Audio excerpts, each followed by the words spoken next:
हमारी आज की कहानी है हर समय दुखी रहने का कारण। बहुत समय पहले की बात है। एक नगर में प्रेम नामक एक युवक रहता था। वह अपनी जिंदगी से बहुत परेशान रहता था। उसके साथ आए दिन कोई ना कोई नई समस्या उत्पन्न हो जाती थी। वह जैसे ही एक समस्या का समाधान करता, वैसे ही एक नई समस्या की चिंता उसे घेर लेती थी। ऐसे ही दिन बीतते गए, लेकिन उसकी समस्याएं कम नहीं हुई। इन समस्याओं के तनाव से उसका स्वास्थ्य भी खराब रहने लगा।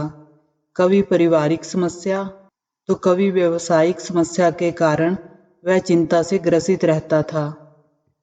प्रेम को समस्याओं और तनाव से घिरा देखकर उसके मित्र ने प्रेम से कहा कि नजदीक के ही एक नगर में एक सिद्ध बाबा जी आए हुए हैं, जो कुछ दिन के लिए वहां रुके हुए हैं। अगर प्रेम जाकर उनसे मिले और अपनी समस्याओं का समाधान मांगे तो शायद उसकी समस्याएं कुछ कम हो जाएं।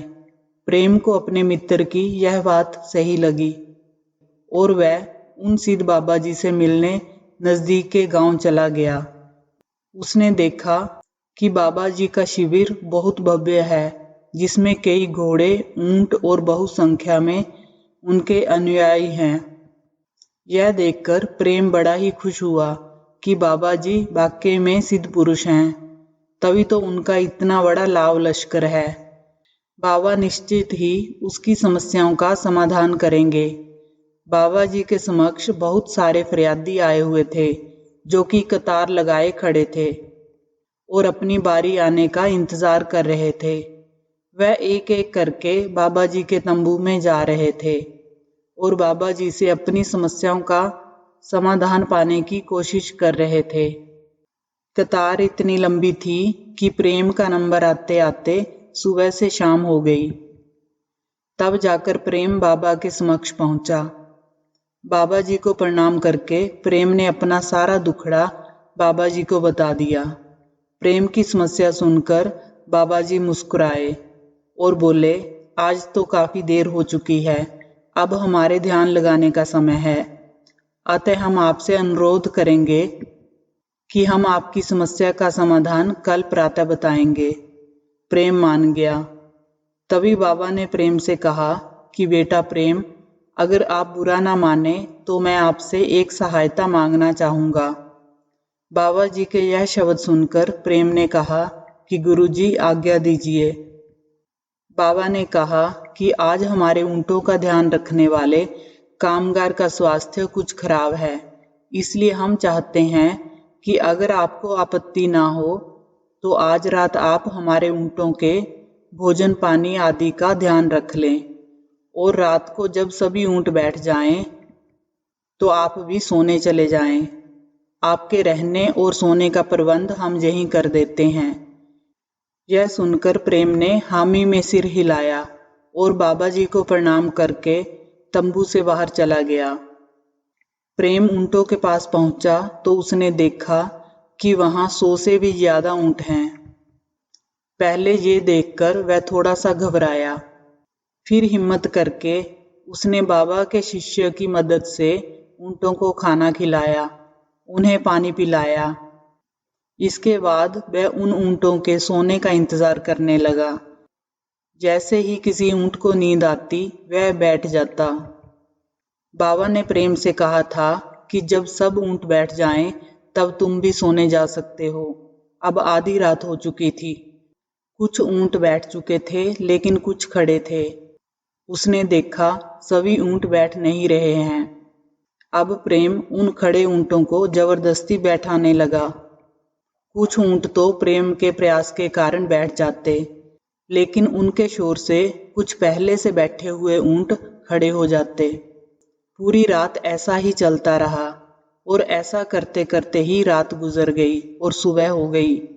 सुबह बाबा के ध्यान से बाहर आते ही प्रेम उनके सामने पहुंच गया।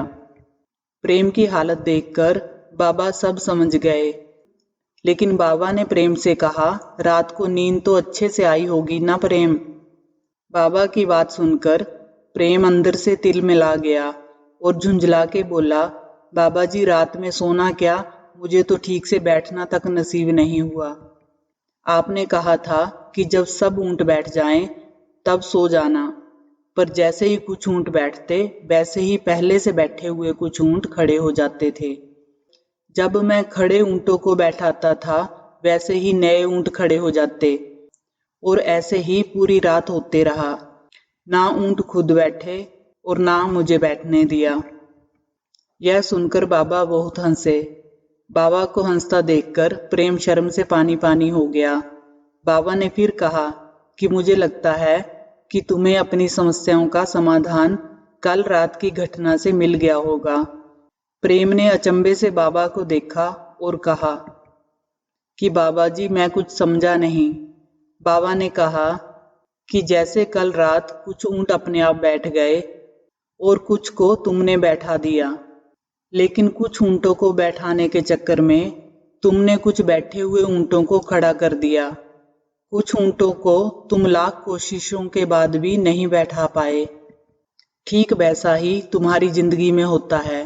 कुछ समस्याएं अपने आप खत्म हो जाती हैं, कुछ को तुम खत्म कर देते हो, कुछ को तुम चाहकर भी खत्म नहीं कर पाते हो, और उन्हीं समस्याओं को लेकर तुम दुखी होते हो। इससे अच्छा ये होगा कि तुम अपने जीवन को मजे से हंसी खुशी व्यतीत करो, और जिन समस्याओं का समाधान तुम कर सकते हो उनका समाधान कर लो। जिनका समाधान नहीं कर सकते हो उनका मत करो, और समय के साथ उन समस्याओं का समाधान होने दो। ऐसा करने से तुम दुखी नहीं रहोगे और जीवन का आनंद ले सकोगे। जीवन में कई समस्याएं ऐसी होती हैं जिनका तुम चाहकर भी समाधान नहीं निकाल सकते हो। इसलिए व्यर्थ में अपने कीमती समय और संसाधन उन पर व्यर्थ ना करो। बाबा की बात प्रेम के समझ आ गई और बाकी का जीवन वह चिंता मुक्त होकर आनंद से जीने लगा। आपको ये कहानी अच्छी लगी हो तो वीडियो को लाइक करें, चैनल को सब्सक्राइब करें। धन्यवाद।